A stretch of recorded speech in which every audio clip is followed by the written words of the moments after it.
And our top focus on World DNA. Syria's conflict has not ended even after the departure of former President Bashar al-Assad.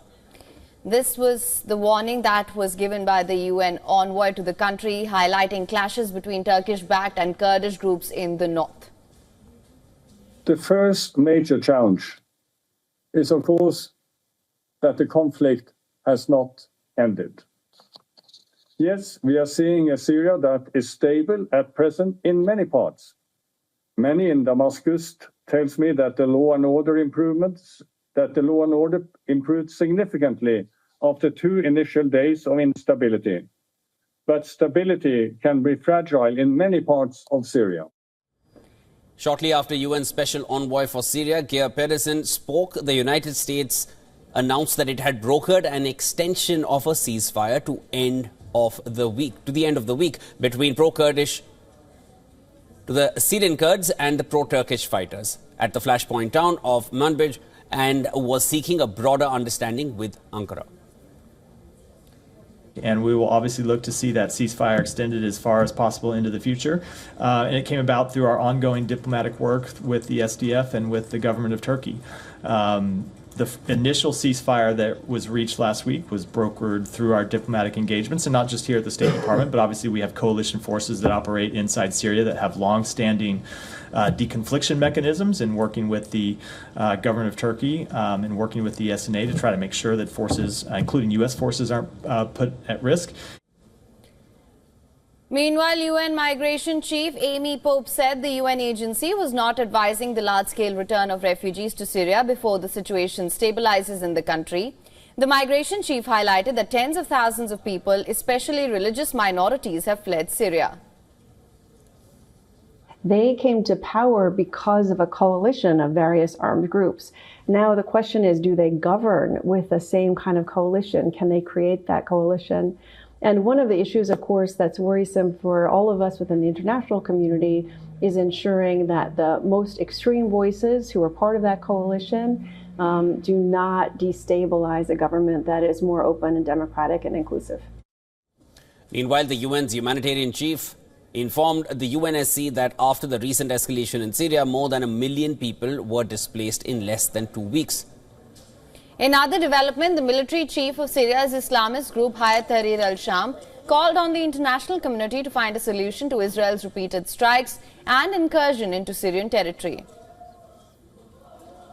We view the Israeli strikes on military sites and the incursion into southern Syria as unjust, both the strikes and the incursion. They have no right to be on the Syrian soil.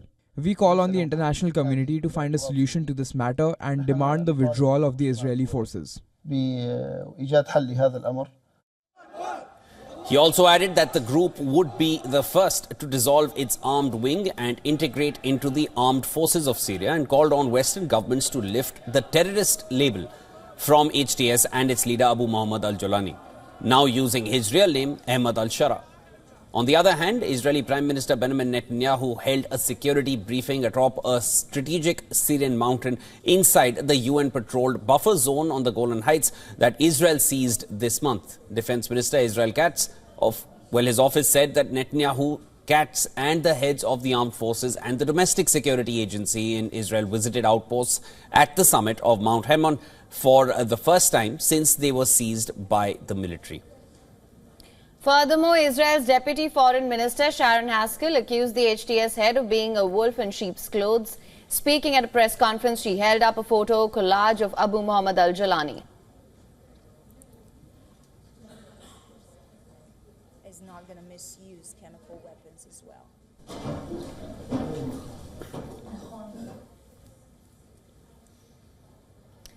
All right. Meanwhile, the UN Security Council has called for an inclusive and Syrian-led political process to be implemented in Syria. And for more on this, a correspondent, Susan Tehrani, has sent us this report. The United Nations Security Council on Tuesday held a briefing on the situation in Syria with Envoy Geir O. Pedersen and Undersecretary General Tom Fletcher, emphasizing the need for an inclusive political process in Syria, as well as restoring state institutions and increasing humanitarian assistance. The international community is now being urged to help with not only humanitarian assistance, but also with the strong messaging to countries around the world that international humanitarian law must be restored, something that the U.S. ambassador to the United Nations also stressed on during Tuesday's meeting. The crisis in Syria has reached a catastrophic level, with 17 million people in need of support right now. The recent escalation has displaced over 1 million people. It has killed hundreds of civilians as well, and has also interrupted essential services like healthcare and education. Despite the challenges, there is a sense of overwhelming joy among the Syrian population, as well as uncertainty of what's to come. Susan Tehrani reporting from New York for WION World is One.